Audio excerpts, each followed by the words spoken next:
Hey guys, আমি অমিতাভ আর আপনারা দেখছেন স্পোর্টস লাভার অমিতাভ ইউটিউব চ্যানেল। তো গাইস, আজকের এই ভিডিওতে কিছু নতুন আপডেট নিয়ে আলোচনা করব। মানে আপডেট বলতে না, মানে কিছু প্রেডিকশন, ফিউচার প্রেডিকশন নিয়ে আলোচনা হবে।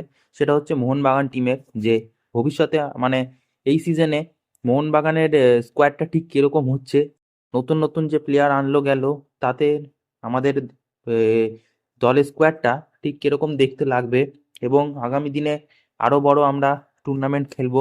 আইএসএল হবে কি হবে না সেটা আলাদা বিষয়, আইএসএল হবে। কল্যাণ চৌবে যখন বলছে যে একটু সময় দিতে হবে, কিন্তু হবে।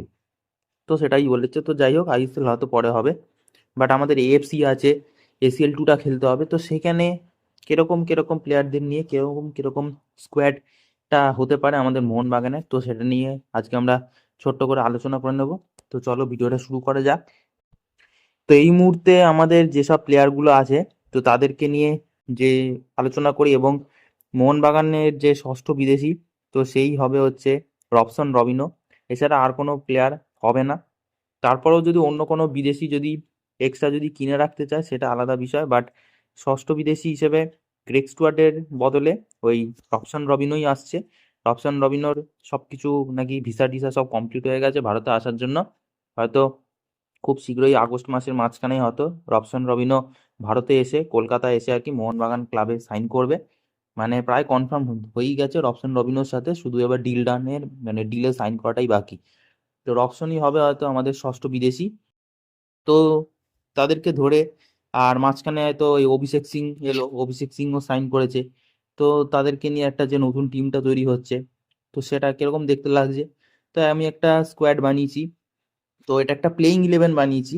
তারপর আরো অন্যরকমও, মানে আমার মতো একটা স্কোয়াড বানিয়েছি। তো এটা চেঞ্জ হতে পারে, বাট এরকম যদি দেখো, তো আমি যেটা বানিয়েছি সেখানে হচ্ছে গোলকিপারে বিশাল কাইত, আর ডিফেন্সের দিকে আমি রেখেছি লেফট ব্যাকে সুভাশিস বোস, আর দুটো সেন্টার ব্যাকে টম আলড্রেড, অ্যালবার্টো রদ্রিগেজ, যেটা যেরকম থাকে।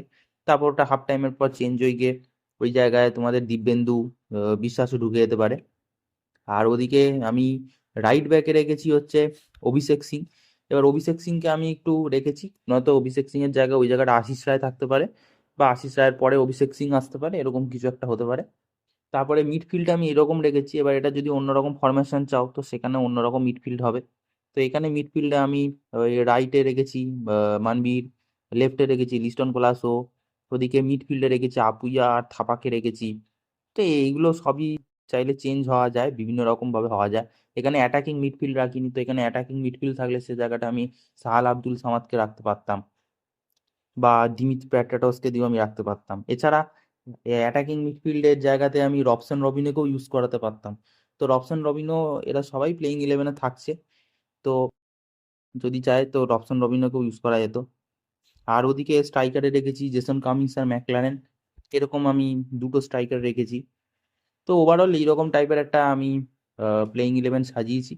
তো সব প্লেয়ার সাইন হয়ে গেলে, মানে জাস্ট ওই রবসন রবিনোই সাইনটা বাকি আছে।